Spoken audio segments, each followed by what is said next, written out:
In this video, I'm going to talk about a basic guide of setting up your PlayStation 5, some tips and tricks, whether you've bought the disc or the digital edition, it doesn't matter because I'm going to help you with some beginner stuff to get you set up and ready to go. So the first sort of preference is that we've already set up the PlayStation 5, we've gone through the basic sort of setup, location, you know, if you either use the QR code, set up a PlayStation account, stuff like that. It's really easy to do that, I found. So basically, if you use your phone, you can easily just use the QR code on the iPhone, connect up, and you're pretty much ready to go in about 20 minutes.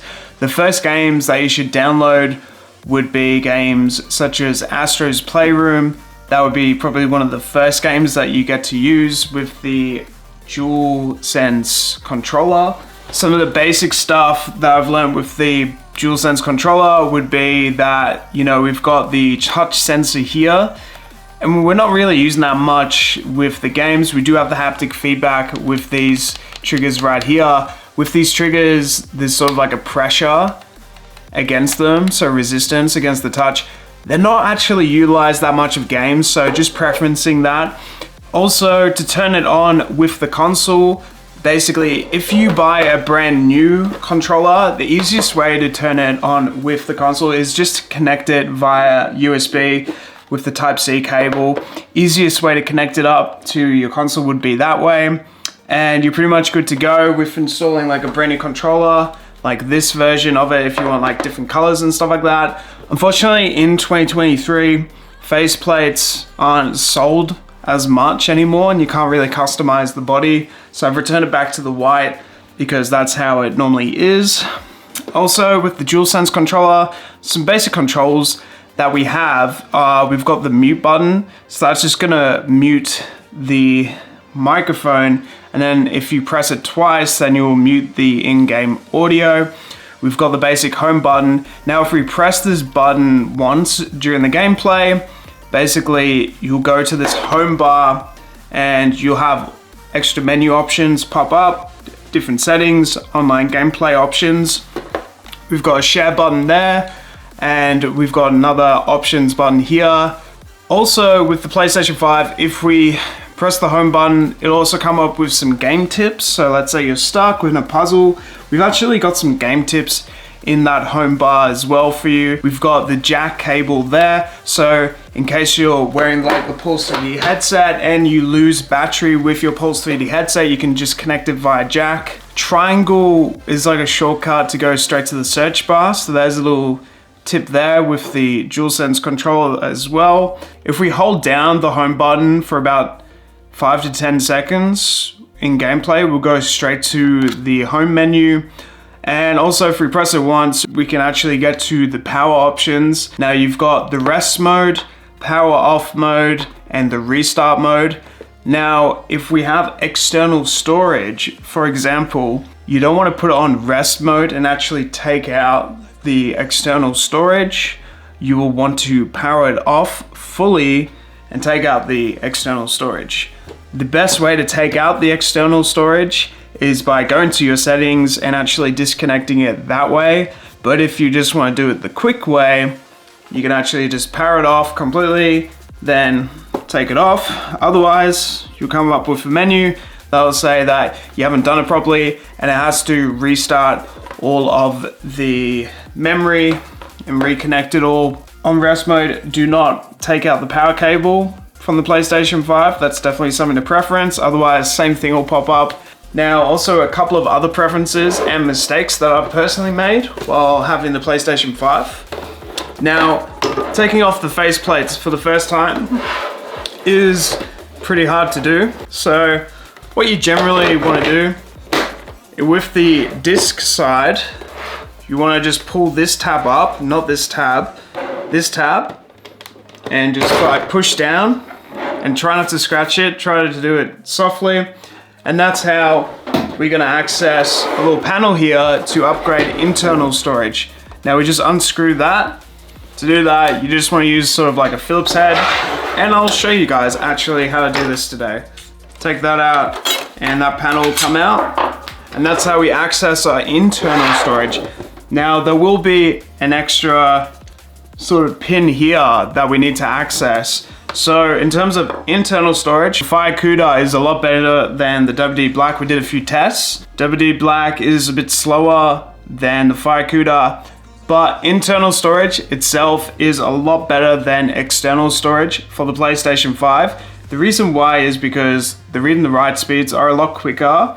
Transferring data is also a lot quicker. So you're going to be able to transfer data within 10 seconds to a minute, like lots of gigabytes. Like I've done 100 gigabytes in about a minute. So internal storage is a lot faster than external storage.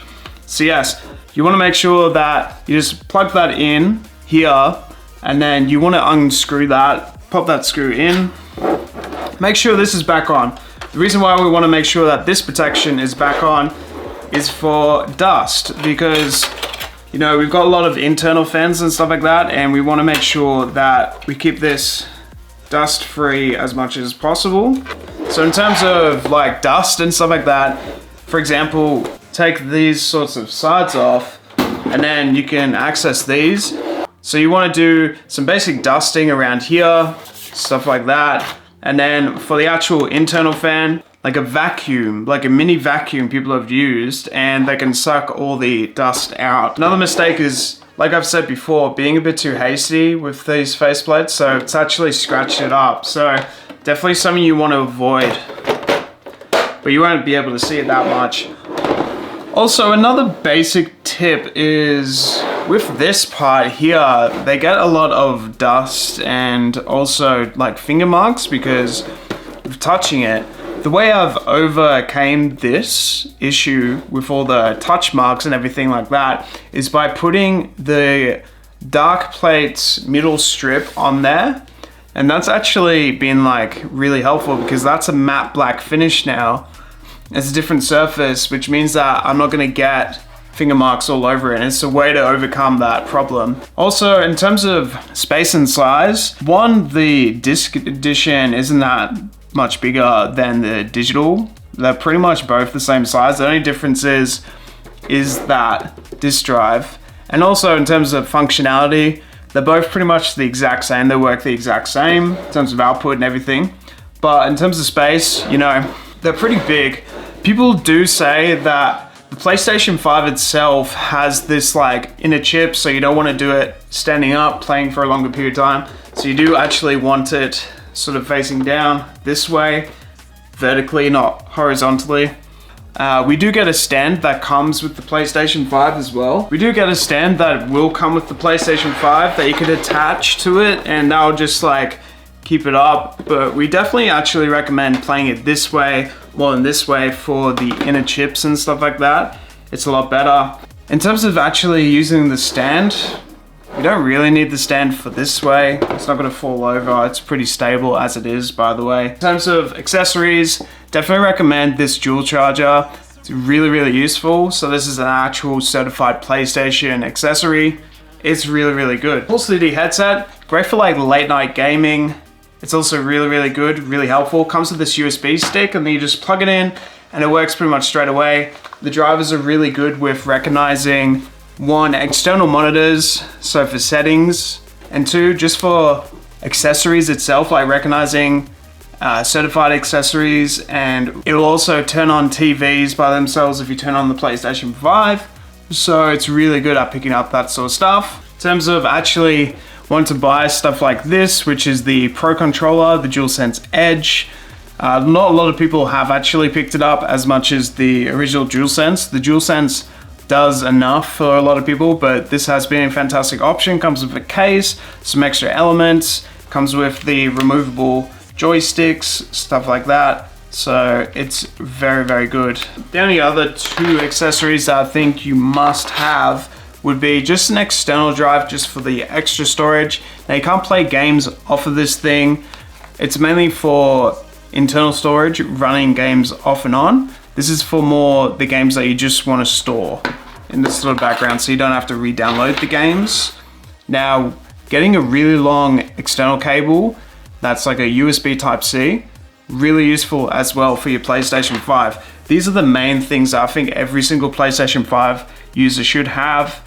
One or two controllers, Definitely the dual charger, maybe an external drive, pulse CD headset or some sort of headset in general, an extra cable, and I think you're good to go. In terms of the must-have exclusives and games that I recommend for the PlayStation 5, the number one game would be stuff like Miles Morales and the Spider-Man Remastered. It's just one of the best games. It's open world, a lot of fun. The God of War Ragnarok, definitely one of the best games to get for your PlayStation 5 altogether. One of my most played games, and you'll get lots of hours out of it. Single player game and really good. Everyone's just highly rated it. And right now, obviously, Hogwarts Legacy, that's been a really great game to play as well. And in terms of digital downloads, games that I've got is Ratchet & Clank Rift Apart. Absolutely amazing.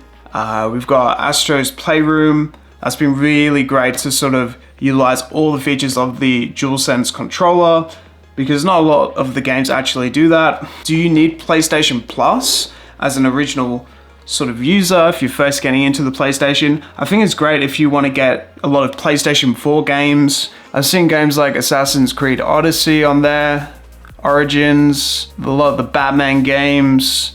I love the PlayStation 4 games. They've even got some PlayStation 2 games, some really backwards compatible games. The PlayStation isn't really that great with backwards compatibility. It does play PlayStation 4 games on disc.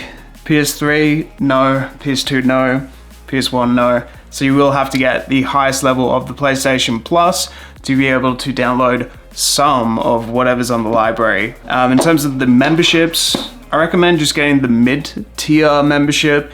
It is more expensive as a membership altogether, but you get a lot of perks out of it. I feel like just getting the second tier will offer you plenty of games to play with. There's already enough as there are. Also, accessories to avoid. HD camera. Definitely avoid the HD camera.